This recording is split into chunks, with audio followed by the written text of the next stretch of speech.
Sir, पंतप्रधान नरेंद्र मोदींनी असं म्हटलं आहे शरद पवारांना आणि उद्धव ठाकरेंना की निकालानंतर तुम्ही एकनाथ शिंदेंच्या पक्षासोबत आमच्या एनडीएमध्ये या, अजित पवारांसोबत तुम्ही आमच्या एनडीएमध्ये या, तुम्ही कशाला काँग्रेसबरोबर जाताय, तुम्ही आमच्याबरोबर या, असं जेव्हा पंतप्रधान जाहीर सभेतनं बोलतात, एक प्रकारे ऑफर देतात, तेव्हा तुम्ही काय विचार करता? काही नाही, मी फक्त आणि प्रधानमंत्री बोलले कशावर, जेव्हा पवारसाहेब म्हणाले की आता प्रादेशिक पक्षांनी काँग्रेसमध्ये विलीन व्हायला पाहिजे, याचा अर्थ काय?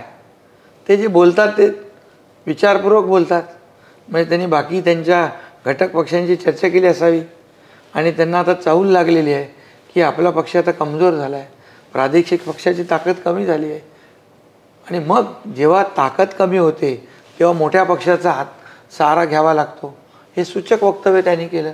उभाटाचं तर काँग्रेसीकरण पहिलंच झालं आहे, ते लिंद अगोदरच झाले, ते विलीन व्हायचं बाकी आहे. त्यामुळे तो एक प्रकारचा त्यांना काय म्हणतो आपण, काँग्रेसीकरण म्हणजे काँग्रेसमध्ये विलीन होण्यापेक्षा हा तुमच्यासाठी चांगला मार्ग आहे. पण एक आहे की पवारसाहेबांनी याच्यामध्ये बोलून आपली ताकद कमी झाली आहे, आपला पराभव होणार आहे, हे एक प्रकारचं सूचक वक्तव्य केलेलं आहे. तुमचे सहकारी देवेंद्र फडणवीस आणि अगदी आमच्या इंटरव्ह्यूमध्ये पंतप्रधान नरेंद्र मोदीसुद्धा असं म्हणाले की बारामतीच्या निकालाची चाहूल लागल्यानंतर पवार काँग्रेसमध्ये विलीन होण्याची भाषा करतायत स्वतःचा पक्ष, तर तुम्हालाही तसंच वाटतंय? बघा, होऊ शकतं ना.